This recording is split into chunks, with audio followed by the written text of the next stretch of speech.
ఏదైతే మహాధరణ ఏదైతే మాదిగలకు అన్యాయం జరుగుతున్న మహాధరణ ధర్నా చౌక్‌లో చేపట్టింది అనుకో మనతో మాట్లాడనీకి పెద్దపల్లి నియోజకవర్గ సిట్టింగ్ ఎంపీ వెంకటేష్ చేతగాని అయితే ఉన్నారు. అన్నతోనైతే మాట్లాడదాం.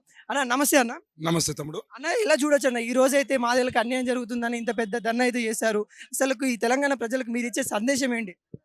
నిజంగా ఈరోజు తెలంగాణ రాష్ట్రంలో ఉన్నటువంటి ప్రజలందరూ కూడా కులాలకు అతీతంగా, మతాలకు అతీతంగా దయచేసి మీ గుండె మీద చెయ్యి ఒక్కసారి ఆలోచించండి. ఈరోజు కాంగ్రెస్ ప్రభుత్వం సామాజిక న్యాయం గురించి మాట్లాడుతూ ఉంది. రేవంత్ రెడ్డి గారు కానివ్వండి, రాహుల్ గాంధీ గారు కానివ్వండి, ఈరోజు కాంగ్రెస్ పార్టీ సామాజిక న్యాయం గురించి మాట్లాడుతూ మాదిగల హక్కులను కాలరాసి సామాజిక న్యాయాన్ని సమాధి చేస్తున్నటువంటి పార్టీ కాంగ్రెస్ పార్టీ. ఎందుకంటే ఈరోజు రేపు మే 13న జరగబోయేటటువంటి పార్లమెంట్ ఎన్నికల్లో 3 ఎస్సీ నియోజకవర్గ స్థానాల్లో ఒక్కటి కూడా మాదిగకు కేటాయించకపోవడం అనేటటువంటిది ఇది కాంగ్రెస్ పార్టీ మాదిగ జాతికి చేస్తున్నటువంటి అవమానంగా నేను భావిస్తూ ఉన్నాను. కాబట్టి రేపు రానున్నటువంటి కాలంలో ప్రజలందరూ కూడా సామాజిక న్యాయానికి కట్టుబడ్డటువంటి భారతీయ జనతా పార్టీకి ఓటు వేయాలి. ఎందుకంటే 3 ఎంపీ నియోజకవర్గ స్థానాల్లో పెద్దపల్లిలో గుమాసా శ్రీనివాస్ అని నేతకానికి బీజేపీ టికెట్ ఇచ్చింది. నాగర్ కర్నూల్లో భరత్ అని చెప్పి ఒక మాదిగ బిడ్డకి టికెట్ ఇచ్చింది. అదేవిధంగా వరంగల్ పార్లమెంట్లో రమేష్ అనేటటువంటి ఒక మాదిగ బిడ్డకు సీట్ ఇచ్చి ఈరోజు సామాజిక న్యాయాన్ని బతికిస్తున్నటువంటి party BJP party, Narendra Modi గారు.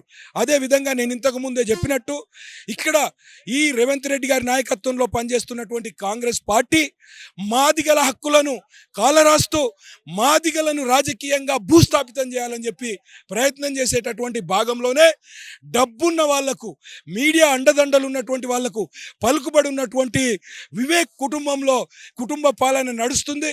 వివేక్ అన్నకు ఎమ్మెల్యే టికెట్ ఇచ్చింది, వివేక్కి ఎమ్మెల్యే టికెట్ ఇచ్చింది, వివేక్ కొడుక్కి ఈరోజు కాంగ్రెస్ పార్టీ ఎంపీ టికెట్ ఇచ్చింది. అదేవిధంగా బట్టి విక్రమార్క డిప్యూటీ చీఫ్ మినిస్టర్ బట్టి విక్రమార్క యొక్క అన్న మల్లు రవి నాగర్ కర్నూల్లో సీట్ ఇచ్చింది. అదేవిధంగా మాదిగ ముసుగులో మాదిగ అని చెప్పుకునేటటువంటి బైండ్ల కులస్తుడు కడియం శ్రీహరి గారికి ఈరోజు వరంగల్ స్థానం ఇచ్చింది. కాబట్టి తెలంగాణ రాష్ట్రంలో ఉన్నటువంటి మాదిగ బిడ్డలు, ప్రత్యేకించి మాదిగ బిడ్డలు నేతగాని బిడ్డలే కాకుండా బీసీలు కూడా దయచేసి ఆలోచించాల్సినటువంటి సందర్భం ఆసన్నమైంది. కాబట్టి మాదిగల సామాజిక న్యాయాన్ని, మాదిగల రాజకీయ హక్కులను కాలరాస్తున్నటువంటి కాంగ్రెస్ పార్టీకి బుద్ధి చెప్పి రేపు రానున్నటువంటి ఎన్నికల్లో బీజేపీకి ఓటేసి భారీ మెజారిటీతో గెలిపించి మన వర్గీకరణను సాధించే దిశగా మనం ముందుకెళ్లాలని చెప్పి విజ్ఞప్తి చేస్తా ఉన్నాను. ఏదైతే కొంతమంది వ్యాఖ్యలు ఏం చేస్తా ఉన్నారంటే మందకృష్ణ మాదిగ బీజేపీకి అమ్ముడుకు వేయండు, తన ఏదైతే ఎంఆర్పిఎస్ ఏవైతే ఉన్నాయో సిద్ధాంతాలు ఏవైతే ఉన్నాయో అవన్నీ మంట కలిసేటట్టు చేసి ఇప్పుడు బీజేపీకి సొత్తుగా వస్తున్నారని చెప్తా ఉన్నారు. వీటి మీద మీరేమంటారు? చాలా దుర్మార్గమైనటువంటి ఆలోచన కాంగ్రెస్ నాయకులది. నిజంగా మందకృష్ణ చేసేటటువంటి ఉద్యమంలో న్యాయం ఉంది.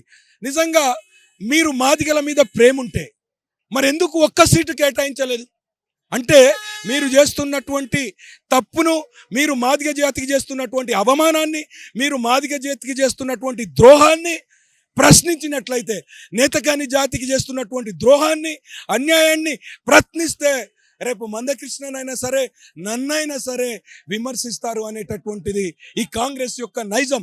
నీకు నిజంగా దమ్ముంటే, కాంగ్రెస్ పార్టీ వాళ్ళకి దమ్ముంటే మరెందుకో సామాజిక న్యాయంలో భాగంగా ఒక్క సీటుని మాదిగ బిడ్డలకు ఇవ్వలేదు, ఒక్క సీటుని ఒక్క సీటుని నేతకాని వాళ్ళకి ఇవ్వలేదు.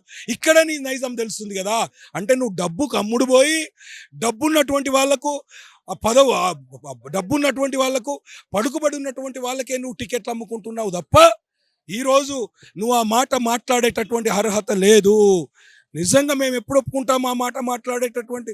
నువ్వు సామాజిక న్యాయంలో భాగంగా మాదిగ బిడ్డలకు నాగర్ కర్నూలు టికెట్ ఇచ్చిన, నేతగాని బిడ్డకు పెద్దపల్లి టికెట్ ఇచ్చిన, మాదిగ బిడ్డకు పెద్దపల్లి టికెట్ ఇచ్చిన, అదేవిధంగా వరంగల్లో మాదిగ బిడ్డకు టికెట్ ఇచ్చిన నీకు అర్హత ఉండేది. కాబట్టి ఏదో మాట్లాడాలి కాబట్టి, వాళ్ళ తప్పులను కప్పిపుచ్చుకోవాలి కాబట్టి ఆ కాంగ్రెస్ ముసుగులో మాట్లాడుతున్నటువంటి దొంగలని కూడా ప్రజలు గమనిస్తున్నారని ఈ సందర్భంగా తెలియజేస్తా ఉన్నాను. ఎందుకన్నా మాదిగలు ఇప్పుడు 2 వర్గాలుగా కొట్లాడాల్సిన పరిస్థితి వచ్చింది. ఆ గాంధీ భవన్‌లో ఒక ధర్నా అయితుంది. ఇప్పుడు ఇక్కడ చూసుకునే ధర్నా చౌక్‌లో ఒక ధర్నా అయితాంది. ఇట్లా ఎందుకంటారు? మీలో మీరే ఐక్యత లేకపోవడం ఏ విధంగా చూడొచ్చు? ఈరోజు మోత్కుపల్లి నరసింహులు గారు మాట్లాడినట్టు నిజంగా సామాజిక న్యాయాన్ని ఆలోచించేటటువంటి నేతకాని బిడ్డలు కానివ్వండి, లేదా కాంగ్రెస్లో ఉన్నటువంటి మాదిగ బిడ్డలు కానీ, మాదిగ నాయకులు కూడా ఈరోజు మీ గుండెల మీద చెయ్యేసి వేసుకుని ఆత్మ పరిశీలన చేసుకోవాల్సిన సమయం ఆసన్నమైంది.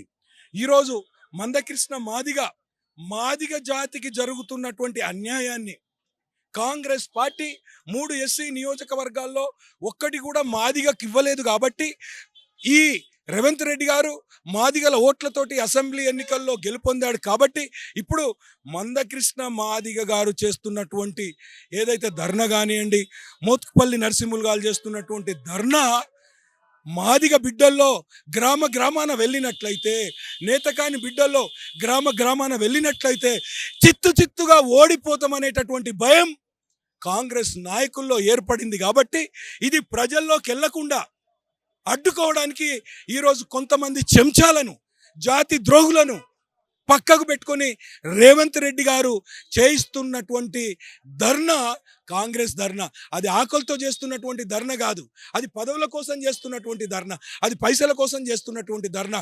కానీ ఈరోజు మందకృష్ణ గారు కానివ్వండి, మోత్కుపల్లి నరసింహులు కానివ్వండి, మాదిగ బిడ్డల రాజకీయ భవిష్యత్తుతో చెలగాటమాడుతున్నటువంటి దుర్మార్గమైనటువంటి పార్టీ కాంగ్రెస్ పార్టీకి బుద్ధి చెప్పడానికి చేస్తున్నటువంటి ధర్నా.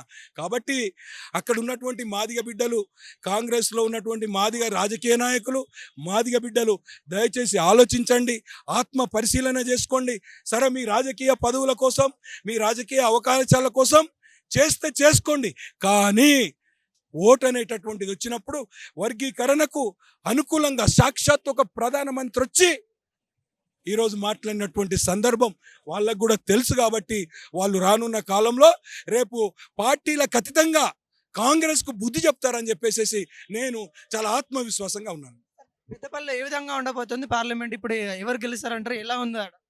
ఖచ్చితంగా బీజేపీ అభ్యర్థి ప్రధాని నరేంద్ర మోడీ గారి ఆశీస్సులతో ఆయన బలపరిచి పంపినటువంటి నేతకాని బిడ్డ మందకృష్ణ మాదిగ గారి ఆశీస్సులతో టికెట్ తెచ్చుకున్నటువంటి నేతకాని బిడ్డ బీజేపీ అభ్యర్థి భారీ మెజారిటీతో గెలవబోతున్నాడు.